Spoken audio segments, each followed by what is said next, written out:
Hey guys, welcome back to the Outriders podcast, official podcast of digital and creative media works, where each week we take something from pop culture and try to break it down to better understand it. My name is David. My name is Ben. And we are talking about all things that are difficult to talk about, all things that are challenging to consume. So I figured what better way to ruin the positive vibe that we had going after The Last Jedi by sitting down and talking about one of the most complicated games to actually discuss given its context and history. I figured that today we would talk about the challenge of Fallout 4. Fallout 4 again? What is this, like the 12th episode we've done on this fucking game? There's a few things that we keep coming back to for some reason. Like Fallout is one of them. I feel like we've done 25 episodes on Batman vs. Superman. We've done a fuck ton on Rick and Morty now. Rick and Morty keeps coming up. Oh, God. What are we becoming, David? Yeah, there's a few. I don't know. It's almost like this show has through lines or something like that, and we actually have evolving opinions over time, and we're able to change our mind, and we're not tied to one thing or something. Or alternate theory, we just don't have any ideas. Or we've run out of ideas, and we just want to talk about the same thing week to week. Yeah. And either way, Next week will be different. yeah, hopefully. Oh God, next week's gonna be a nightmare. Next week is going to be weird. Mm. I guarantee that. Next week will be a weird one. I'm excited about it. But the reason I brought this up is that I've been playing the Fallout 4 DLC packs because I got the season pass. Yeah. And I had you fucking bought the season pass. Well, it was on special. You're the person that is you're the wrong. Like it in was this really world. cheap. It was quite cheap, so I went with it. You're everything that is wrong with video games. I'm the David. problem with the internet, and You're you know the what? I'll problem. own that. And I'm pretty excited to be the problem. You're part of the problem. You at got to be least- part of the solution. At least I'm part of something. That's what I'm saying. Rough. Want to be involved with stuff, man. No one will love me. No, so I bought the season pass and I was kind of excited to get into it because it has one of the things I liked the most about Fallout 4 over time, I kind of hated it to start with, is like the base building stuff. Right. I started off disliking it, but over time it's kind of become one of my favorite parts of that game. I mean, it's the best part of the game. Yeah, and like, you know, the DLC, the season pass comes with all of the different add-ons for that workshop Yeah. building stuff. There's some like really cool things, like things that would make sense that should have been in the base game, but it's really cool. They literally just stuff packs from The Sims. It's basically horse armor, but for your workshop. Like it kind of is though. Like it's pretty Right. much Yeah. that kind of stuff where it's like a bunch of things that you don't need, but that when you have, like you're like, how did I do anything without them? But then there's It's a cool. series of mods. Yeah, it's a series of like complicated mods, and there's some cool stuff in there. Like when you go through certain story quests in the DLC, you unlock new stuff that you can build, which like Right. it's kind of actually like some of that stuff wasn't in the base game, like that progression, and some of it's really cool. Yeah. Like you join a cult of like people that worship radiation, and like then you can Just radiation. well, just like the theory. Yeah, well, they think that like the atom bomb is like the great division, and that's what everyone should be striving for, kind of thing. So like. Great division. Which is kind As of in fun. the great division of the Of atom. your atoms, yeah. It's kind of fun. They're called Children of the Atom. It's kind of a fun cult. But one of the things that they have in their base is like they have these, instead of lighting like light bulbs, they have like bottles, like liquor bottles that they've filled up with radiated water, and it glows, Oh, Jesus Christ. which is pretty full on. But you can then when you join their cult, you can then hang those in your bases and stuff. Right. To And- irradiate all your friends. Yeah, to radiate all your homies. Yeah. It's cool. It's pretty cool. Like it's a cool subtle Do thing. you actually get like rad? I Plus think rad when you're near them? I think you don't in your bases, but I think in their bases you do. So I think Oh, 0 out of 10. Yeah. But then there's other stuff that you can add that super does give you Right. radiation. So it's kind of a weird thing that they like. Rad your friends, rad Yeah. your family. Rad everybody. But then like you can also it's just like a cool progression system. One of the things that I enjoyed the most about that season pass is that it gives you all the DLC packs, and I've only really played like with the workshop stuff and the quests for the like expansion, Right. which is Far Harbor. And one of our biggest gripes, I think, with the original game is like it has this real problem with like what it thinks a quest is. So like Fallout New Vegas, for instance, thinks, and Fallout 3 to some extent, that I think is largely overlooked, is they have a really good way of like, here's the thing you have to do, and there's like 5 ways you can do it, but every time that you try and like do it a different avenue, it's going to create new problems. Yeah, So, like, it's not like here's a thing you can do in 5 ways you can do it, and they just, all 5 ways just kind of work. Yeah, so like an example that I always use in Fallout 3 is like when you want to get into Little Lamplight, which is the place where the kids live, they tell you that they're not going to let you in unless you go and free the kids who've been captured as slaves. Right. And then there's like speech checks and stuff you can do that are extremely hard to like lie to get in. But then you go to the slavers, and then they make you go and bring a slave in. There's like 4 people to choose from, and one of them's like an obvious choice, but then it turns out he was actually like a vigilante slave killer. And you go through the whole process of like getting into the slaver town. You find the kids. What's a vigilante slave killer? Or like he would. So they want to capture him as a slave, so he starts setting up traps and frag mines and stuff, and then sending radio signals to the slavers, pretending to be someone else, telling them that they found where this guy is. Right. But the way that the slaves pitch it is like he's this kind of lunatic who lives by himself. And You mean vigilante slaver killer? what did I say? Slave You said killer? slave killer. I was meant very slaver confused. killer. Right, okay. I dropped some I syllables. was like, why is he a vigilante? No, Why he's is not he killing murdering the slaves? That would be a totally different story, That'd be which I'd very love different. to see. He's just It's like murdering a Jack children. the Ripper kind of character. Yeah. No, but like Jesus. he's like the obvious choice to pick because everyone else is like a regular civilian. He's like the crazy guy. But it Right. turns out they picked him because he was like doing damage against the slavers. So it's like kind of like a moral conundrum there. But then when you get into the slave camp, you can rescue the 2 kids, but they're like, oh, well, one of them is like, I don't want to leave until my friend is free. And you go and you can go and free the friend, but because he's an adult, he can't escape through the same tunnel. So Oh then my God. you can either let him go by himself and he'll get murdered by the town of slavers, or you can murder every single slaver in the town to save one guy. And there's like That's definitely the correct option there. but it's like really hard. Or if you just let him out and you try and defend him, it's fucking impossible. Yeah. So it's like it actually asks you the moral question of like, should you kill a bunch of people to save one kid? Absolutely. Just because they're slavers. Like, but like stuff like that is kind of interesting that the game doesn't give you like a one solution to everything. Whereas Right. Fallout 4's quests are much more like, go here, do this, and you go there and you do it, and you, you come go back. there and you do it and you go. That's yeah. it. And there's very few like actual options that are like decisions that you make, and they get better at it as the game goes on. Like the factions have some more complex stuff where like you'll do a quest for one faction and it turns out that there's actually 4 factions involved, and you can really fuck up your alignment with the other people if you don't play your cards right. Yeah. But generally someone's like, go here, do this, come back. And it just kind of sucks. Like it doesn't feel like Fallout. Which is why I was interested in the DLC, because a lot of people like who liked the original Fallouts really like it. I was like, okay, I wonder why that is. And it's because like it's totally different than the base game. So it's a small island. It's a really cool idea as well, because it's in this like New England island and it's covered in fog, but the fog is radiated and the fog makes people go crazy. Right. So like you can only live in certain settlements that are safe because they have this technology they built to keep the fog at bay. And then in the heart of all of this, you got these children of Adam who are these crazy lunatics building this base where they think the fog is like a holy blanket that's come to save them or something or other. Right. And then there's like this synth dude who's running a synth farm in the middle of like this irradiated place, and he's like saving synths and like taking them there to save them. But then maybe he's got a dark past. Maybe he caused the fog. I don't know yet. But like there's kind of this where the base game tried to be really complicated and be like, synths are an algorithm for racism and othering, whereas the actual like the Far Harbor one, like it has actual implications for everyone. It's not just like, if you kill synths you're a baddie. It's like, well, maybe the synths did a bad thing to protect themselves. Is it kind of indicative of like Bethesda's design that pretty much like across the board, like Bethesda game DLCs are like Better than always better than the base game? I don't know why that is. Is it because when you have a base game and you create the main quest, you don't want like Bethesda? Well, no. So like Bethesda's way of sort of like creating quests is like the main quest is the big dog, and then like all of the side quests are like either really piss boring Or like and, a storyline. or like a fairly self-contained storyline.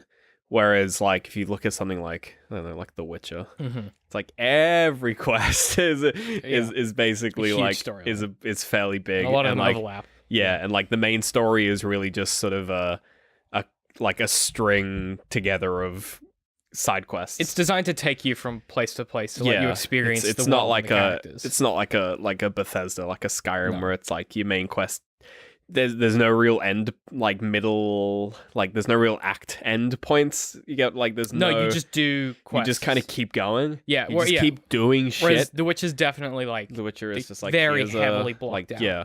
and I think for that reason, like when you play a game like The Witcher, you kind of like you feel like those endpoints happen, and you go, okay, well now I've I'm done gonna that go act. off and fuck around. I'm gonna go do something. I'm gonna do Yeah. something else. You go, okay, well I did this thing, and I know roughly where Ciri's gonna be next. I'm gonna go to this new place and do a bunch of quests to get familiar with the landscape, and then as you do that, you pick up different like information that's going to help you in the main quest. Yeah. Whereas I feel like Fallout always wants to be that, because a lot of the games have you searching for someone. It's like Fallout 3, you basically follow your dad around, and then Fallout 4, you're looking for your son. What are you doing, New Vegas? New Vegas, kinda fuck around. you're a courier You're a who courier looking- gets shot, and you're trying to work out why you got shot in the head. Yeah, you find the guy who shot you. Like, you're trying to find the guy who shot you. You find him pretty early. And then it just takes and a it fucking just kind wild of turn. turns into a weird And then sort the of, chip intrigue. like gives you control. Yeah, it becomes like this Yeah. cool mystery where it's like, who Fallout should you New Vegas trust? is the best Such a good Fallout video game. But then I think Fallout 4 is not really a Fallout game. Like it's something else completely, and I think that's why Far Harbor does it real justice. And like it was what I wanted from the game, because it puts you into a setting that is like really interesting, makes a lot of sense, and the base game tried to make everyone was good and bad at the same time. So like the Brotherhood of Steel like saves people, but they just murder synths instantly with no questions asked. Right. Like they'll just gun him in the head. And then like, you know, the Institute, who are like the science faction type people, they're like, you know, they think they're the best, so they withhold their technology. They refuse to help the wasteland. So they're like cool and good because they're furthering humanity, but they're bad because they refuse to share what they've learned. And then like the They're railroad, furthering their humanity. yeah, exactly, right? It's like, come on, give me a fucking break. And also they use synths as slaves, so you know that's kind That's of a good dodgy. one. But then you've got like the railroad, who just think that they're like the really extreme leftist group, where like if you don't think synths are valid, they'll just kill you. Like they're Yeah. like the ultra left. And then you got the Minutemen, who are just real centralists who have really no stake in the story. Whereas I feel like Far Harbor, like there's kind of three factions, but they all feel like they make a ton of sense. Instead of this ham-fisted thing where it's like, well, the Brotherhood of Steel kills all the synths, but also they're racist. Like there's this very Yeah. heavy-handed kind of like, we're trying to prove a point here. It's all about social change. Whereas I felt very much that like when I was playing Far Harbor, particularly with like the different factions, they all just kind of were trying to stay alive.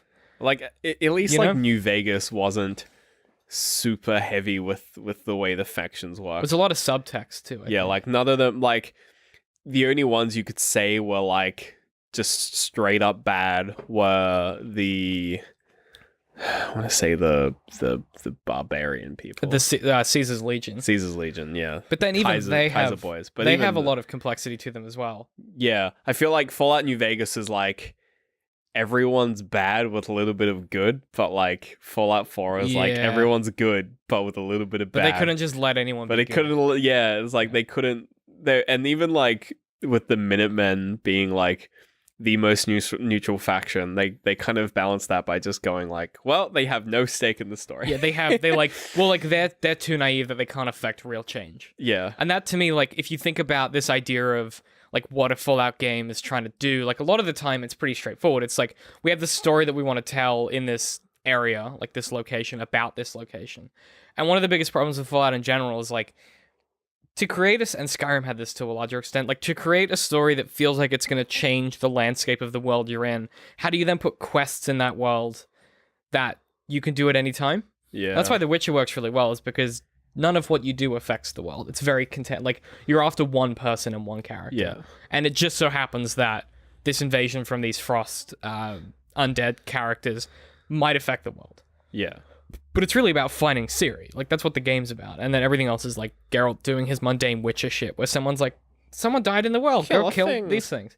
And Yeah. you go there and you're like, oh, I shouldn't kill this thing. It's innocent and I shouldn't kill. Like whatever the thing is. Like Blubberkins. yeah, phalanges. I don't know what the fuck which enemies are called. But like Blubberkin, not Blubberkin. blubber. Yeah, no, a you almost blubberkin. nailed it. Yeah. Like a blubber. Blubberkin sounds like a Ghostbusters ghost. Oh It's like yeah. a real fat boy, and Yeah. you shoot him in the chest with the Zappa Zap, and he explodes. Right. No, And then it's it'd a be like a Blubberkin gag. though. And then maybe everyone gets covered in goop. Is how that scene ends. And then 'Cause there's it's Ghostbusters. every hole, every crevice, Every crack. crevasse is full of Yep. goop. Hilarious film. Yeah, very funny. Good one, Ghostbusters reboot. I think one of the things though that when you kind of try and think about why we both really disliked Fallout 4, and like I guess to a lesser extent, I disliked it because it wasn't a Fallout game. But the more that I play it now, with I've got this DLC and I'm doing these quests, I'm not really comparing it to the other Fallout games. I'm just letting it be its own thing. And it has like, so for instance, this is like a microcosm of I think why it works. There's a quest where this synth guy has been alive for a really long time, so he stored a bunch of his memories in Right. this like bunker to keep them safe. And the previous guy who was running the cult of radiated crazy people was entrusted to look after those memories. And that guy got killed, and then there's a new guy running the crazy radiated people. Yeah. And he won't give the synth back these memories that he needs. And everyone wants these memories because they have something in them, and I'm pretty sure it's going to be like, because if you do enough digging on terminals and stuff, you can work out it's probably there's like a ballistic missile that could be fired from the submarine that's on the island. Right. And so that could either be fired at the settlement of Far Harbor where the people live, or it could be fired at the Children of Adam or the synths, wherever. Isn't there a win-win situation there? Just fire it at the people of Adam? Yeah, you'd Isn't think that kind so. of a win-win But for then, them? like, if you do that, they'll assume that it was the people living in Far Harbor and just murder them all. Right. Because there's a ton of it. Like, there's way more Children of Adam than there are settlers. Oh, and okay. blah. So it's one of those things where, like, you even get a quest from the synth where he's like, go get back my memories. But if you hurt any of them, they're going to declare war on Far Harbor because they'll assume it was them. So it's this really tenuous kind of peace thing that's happening. And that's, to me, like, more interesting than the main story where it's like, go find your son and also, like, get involved with all of these factions. Just kind of bang around for a bit. by chance. Like, it doesn't, you don't go out of your way to, like, join these factions, and it's like, oopsie daisy, now I'm involved. You get kind of forced into the Minutemen through them just being the next step on the fucking main quest line. You can shoot, I'm pretty sure you can shoot Preston Garvey the minute you meet him, and just cancel all those quests. But it's not to the same extent, I don't think, as, like, say, like, Fallout 3, like, has the megaton problem where there's a cool thing you can do in that game where if you blow it up immediately, you can actually, like, destroy a person you need to find out information from to progress the main quest. So you can just end it. No, but what it does, the really cool thing is it changes the quest marker from that guy to just no quest marker that says continue the search for your father. And you have to actually go out into the world and discover who to talk to. Right. But the failing there, obviously, is that in the first place, it should have said that when you left the vault. It shouldn't have put the marker I mean, on the guy. that's almost, that reminds me of You know what I mean? Zelda. I started playing Zelda again, and my save file was super early because I restarted. So, like, I was literally still on the plateau. And I think my favorite thing with Zelda is when you talk to when you finally finish the first shrines and you get all the gizmos, you talk to the dead King of Ganon. Yeah. And he gives you the lowdown, and it's like he's you like, the all right, full you gotta defeat Ganon. So you get out of that cutscene, and a quest marker pops up, and it just says defeat Ganon. Yeah. So good. And you're like, what? Okay. I just love I'll that. see you in a few hundred hours. I Yeah. guess. I'm going to go do or you could just go fight him now. I mean, you could just run in Yeah. and fight him if you want, but it's Just really kind of fun. hard. It's like a fun, like, I like when a game trusts But it's you to, like, that's work your it out. quest. Yeah. Defeat Ganon. That's what you do. I mean, there's like a side quest where it's like maybe talk to Impa, but it's like defeat Ganon. Do it. Like, Also, maybe talk to Impa. yeah. But that's that's what bothers me about, I think, and, like, this is just like a symptom of, like, AAA gaming at the moment, which I hate to use the buzzword like AAA gaming, but there's a tendency to, like, just give you, like, the answer and be like, yeah, go do it. Like, and The Witcher is great at not doing this, where it's like, go to this place to find out about this Well, thing. even The And Witcher like keeps the pretty consistent find Siri quest. yeah, you're always looking Yeah, for it's Siri, like- and then you end up talking to someone. They're like, "Well, I'm not going to help you unless you help me," and you're like, "Fuck, okay." Then you help them, and they're like, "Well, actually," and then you go and do something like, and it kind of evolves, and then you get so involved with their life. Well, I you know. think the way, and it's super minor, and it's literally just down to like the writing, but like whenever in The Witcher, whenever you like move to to like a new zone, so whenever like a part of the main quest kind of wraps itself up, your next quest is always like find Ciri in X, or like Yes. go to Novigrad to find Because Ciri. that's where you last heard she was going to be. Yeah, and it's like this. There's always this assumption where it's like, oh, she's gonna be in Novigrad, And every time and you you get rock there, there up, and you're like, nah. or like you just miss Oh, her. like, That happens yep. a few times. Yeah. And then when you do just- find her in the yeah. middle of the game, you think it's the end of the game. This is one of the best Oh, yeah. twists in The Witcher 3 is like when you do find her and like she's in this other dimension that you have to go on this incredible journey to get into. You're like, and oh, we did it. We found you Ciri. finally find her, and then there's half a game left because she's like, oh no, I was doing this for this reason. You're like, fuck, that's bad news, bears for everyone. So then you got to help her because she's like your Right. daughter character, and it just like everything escalates from there. And that's so fun and interesting to me. Whereas, like, I think what they could have done is, like, when you find her, that's, like, the end of it. And I think Fallout 4 tried to do the same twist where it was, like, when you find your son, Sean, because he runs the Institute. Spoilers. And like you think like, oh, this is gonna be like the end of the game, and he's like, no, I have this Gotta grand be like plan. the end of Fallout 3 where you just punch him a bit. Yeah, and then you game over. fisticuffs. You know, and it's like, oh, I guess like there's a whole story it's about to unfold. By that point, Yeah. you just kind of It's like, kind of done. you're like, I kind of wanted to keep looking for That's it. the thing. Like It the doesn't quite. Yeah, you. in New Vegas, the climax in New Vegas is like it's a climax. Like it doesn't really fuck you around with like the logistics of like, oh, you did the thing. Yeah, there's now, all these decisions to make about Mr. House and who to save and what to do with the chip. and then it like- just happens and the Yeah. game ends. and it's cool because you get like it. I think because New Vegas isn't ostensibly about someone else. Like Fallout 3 is about your father. Fallout 4 is about your son. Like Fallout New Vegas is about you, and the fact that you lost your memories means that you're basically chasing what's happened before you were shot. Yeah. And that means, from like a gameplay perspective, you have total agency over what you do because you're not tied to like this life that you used to have. Fallout Yeah. 4 is the biggest criminal in this because it gives you a wife and a kid, Yeah. or a husband and a kid, and it's like, hope you didn't want to be someone else because now you're a parent and you like. Because it's post Skyrim. We're in a post Skyrim world. But Skyrim was where you are the Dragonborn. Well, Skyrim was okay, but here's the thing about Skyrim: No. when you find out you're Dragonborn, you can just not do it. Yeah, but you're always the Dragonborn. Yeah, but you can just go, no, I'm good. Like you don't have Yeah, to but ever learn a shout. You can just walk away. Yeah, but you're always. I mean, when I replayed Skyrim on the Switch, I didn't touch the main story. No, I wasn't interested. But you're still the Dragonborn. You still shout. You still consume dragon souls, Yeah. no matter how much you run away from their corpse after killing them. Yeah. Those souls will get you. They're inside you. They'll Yeah. fucking chase you Yeah, down. which I tried to run away. They don't They let caught up. up, huh? Yeah, they Well, just it's- chase you down. I suppose it's tough for them because like that's one of the reasons The Witch is so good is they don't fuck around. They're like, you are Geralt of Rivia, and that's one of the best parts about that series. But they don't. They don't let you fucking customize your character. yeah, well they're at the like start of the game. you are him, and you That's can. But a then different kind of Yeah, game. and you Very customize who Geralt Japanese becomes. style. Yeah, It's exactly. just like you are this person. yeah, which I like about those games, but I can get into a game where it's like you are this person. That's like sure. makes it simpler. It's like an Assassin's Creed. It's like Yeah, exactly. you're Ezio. this person. You're You're, this- like cool, fine. Yeah, it's I'm down not with like that. you're whoever you want to be. Asterisk. I think when they give you that option, it creates friction when you go, well, I don't want to be that person that you're making me into, even though I've chosen this, and you've said I'm this, and it creates like a friction that I just like it. I don't think it's as bad in Skyrim because no one asks to be the Dragonborn. There's even a fucking line with Yorick, what Stormcloak, Where he's whatever. like no one else. Where he's like, I didn't ask to be the fucking Dragonborn. You didn't ask to be a fucking Dragonborn. This Yeah. is just how it is. Like, Yeah. I'm sorry. Like, deal with it. Yeah. Which I appreciate. But, like, I think Fallout 4 suffers a bit because it's not like when you start the game, it goes, okay, choose your appearance and then choose your life. It's like, no, you have a kid and you have a wife. It's like, okay, well, yeah, like, and you can they're just customizable.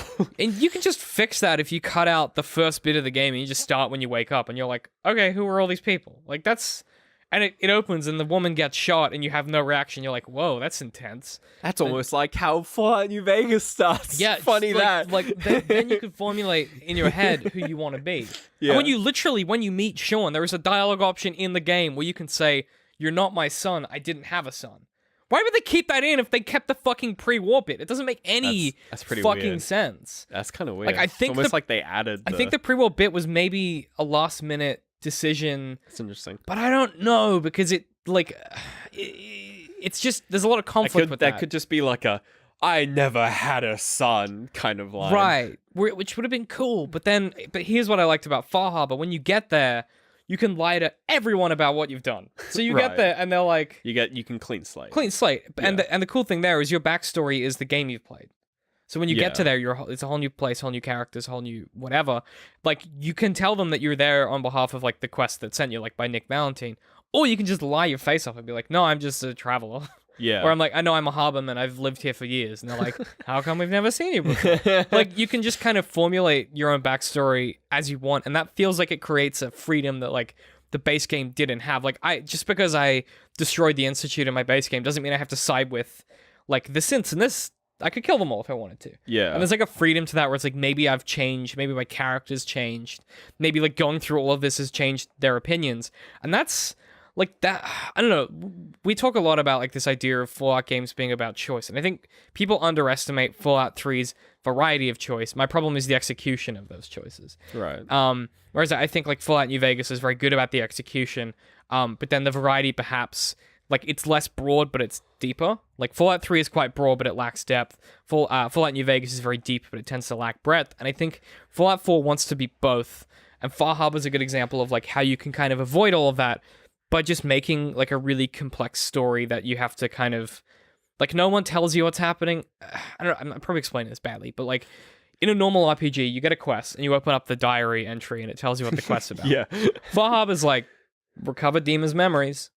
And you're like, okay. And you talk to Dima and he's like, yeah, I fucked up and they're in this vault and I can't get to them and I kind of boned up. I need you to go in there and infiltrate.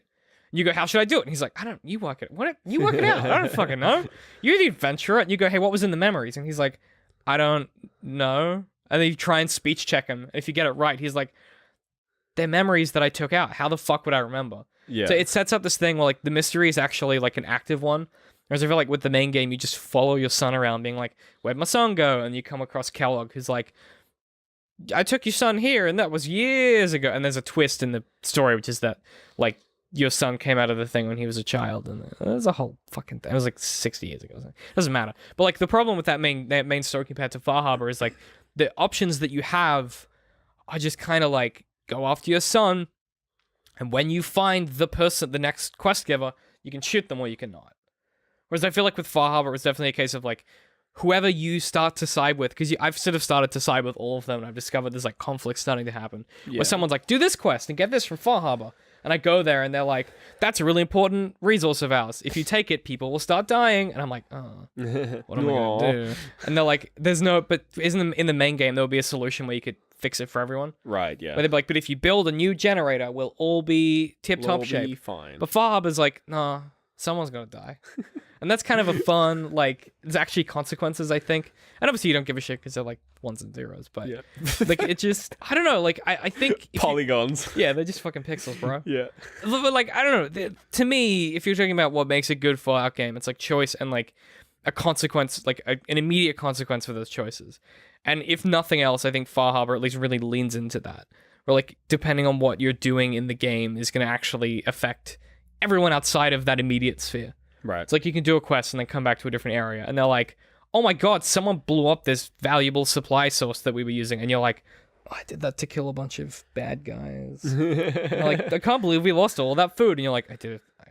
Don't know what you're talking about. Whoopsie. Oh man, what a shame. I don't want to have that happen. And there's even a quest where like you try and like prove yourself to because they're all hostile bitches because they live in the shitty New England island place. So like there's even a quest where like you go to prove yourself. So like you kill this giant Mirelurk queen. And it's like a real like epic battle and there's like witnesses and stuff. And you go back to town and there's like a big party for you. And then later on in the game, someone's like, yeah, I noticed that our harvesting plant for those Mirelurks is like those Mirelurk eggs is really like diminished lately. And you're like, and he's like, yeah, it was feeding a whole settlement. And you're like, I don't know what happened. I don't know what you're talking about. I'm gonna go that way. Yeah. Like there's actual like it seems like they thought through a bit more of how you're actually gonna like be dealing with consequences long term in this quest line. Whereas, I don't know, maybe it's like a quest design thing. I don't know if they had like a different quest designer. I don't know what the situation there was. But even just tonally, like it's a misty fucking foggy place.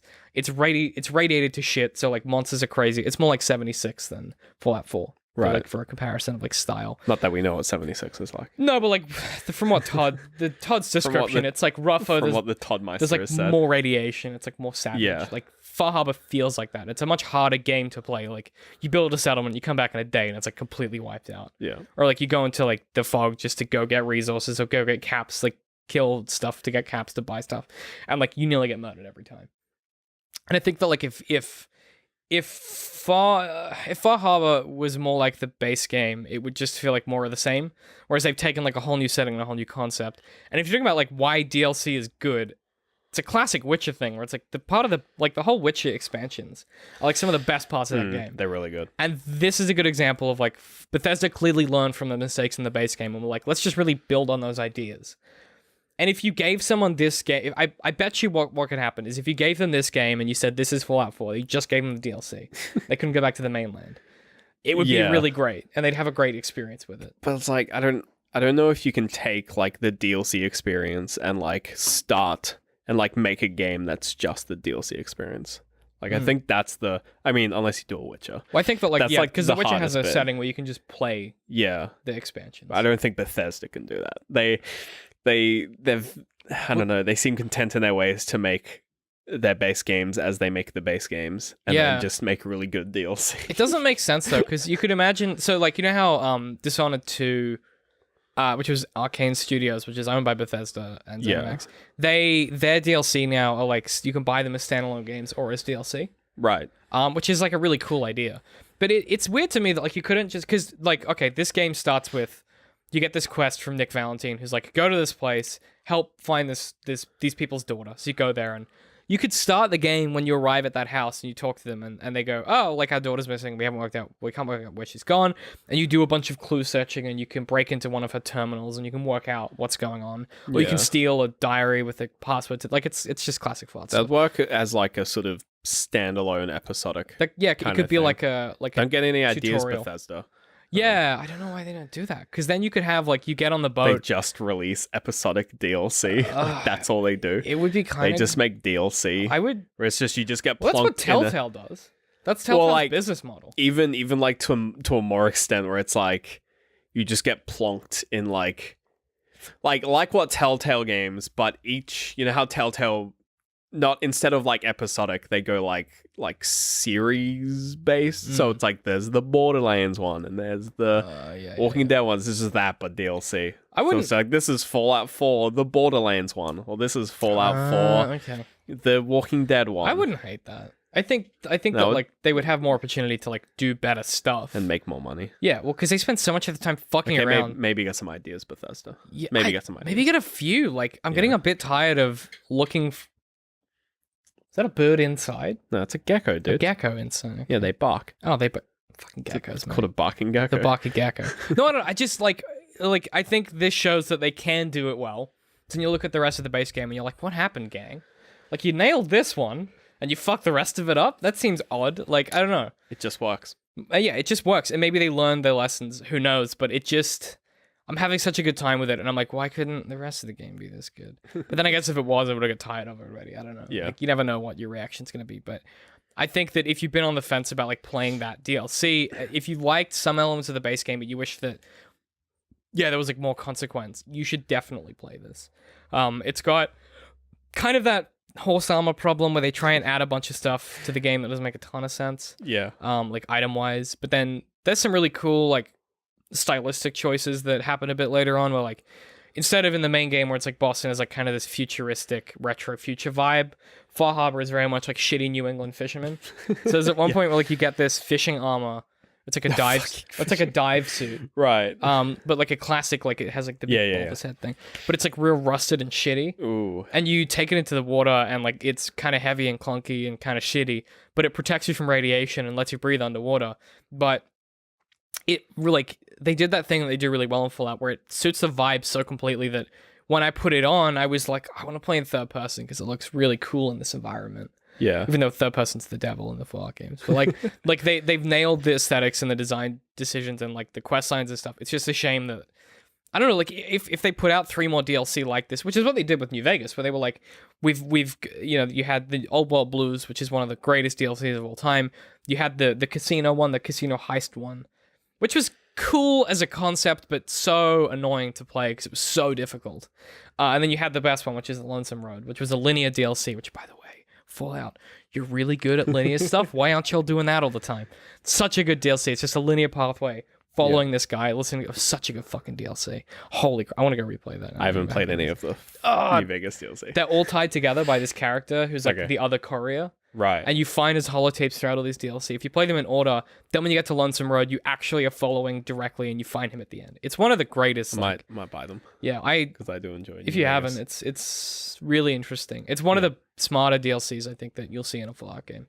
A lot of people would argue that like Point Lookout is like the best Fallout DLC, which I don't disagree with, but I think as a package, the Fallout New Vegas DLC prove the point of Fallout 4 Far Harbor, which is like you can do DLC that's better than the base game, but you really have to decide like which element you're going to double down on. Is it the base building? Because like Nuka World is like the base building. Same with like the Vault Tech extension on Fallout 4. But if you're going to double down on story, really go in hard. And I think that's the lesson that like Fallout 4 definitely learned from New Vegas. And I just kind of want the other Fallout games and the other Bethesda games to really learn that lesson. Yeah. I feel like they won't because that's just not Bethesda's style anymore. So I feel like that might be a good place to end. But yeah, I wished it was all this good. That's what I'm saying. Because I had a fucking blast with this, which is not something I thought I would say about Fallout 4. Yeah. Because I find that base game kind of drudgy and boring. But yeah, we've got any recommendations for this week? Anything you've been peeping or watching or checking out? We only just got into that. Yeah. So next week will be better. You'll be fresh and pumped up with stuff. We'll have all the stuff that we would have Check out done. Luke Cage. I've been watching Altered Carbon. It's pretty good. Yeah. It's like a sci-fi been Blade meaning to Runner. catch Altered Carbon. Yeah, it's really visually interesting. I think it's a bit cliche. Like at some points you'd be like, okay, they're doing this trope, but in general, like it's a really cool world and really cool concepts and like something that I haven't seen before. And Yeah. I'm really having a good time with it. So if you haven't seen it, it's on Netflix. I highly recommend it. Just like really unique and interesting concepts that I'm not seeing anyone else doing. That and I've been listening to a lot of Tannis, which is a kind of an episodic narrative podcast where like some of it's real and some of it isn't. I tried to get into Tannis. You got to power through the first few. Yeah, I can get through the first one. It's too. It's a bit hammy to start with. Not that it's hammy. It starts off. It's just kind of boring. It doesn't have enough of that. It doesn't have enough of that like sort of what's it called? Bloody Night Vale vibe to it that I was hoping. I was hoping it would sort of get wild quicker.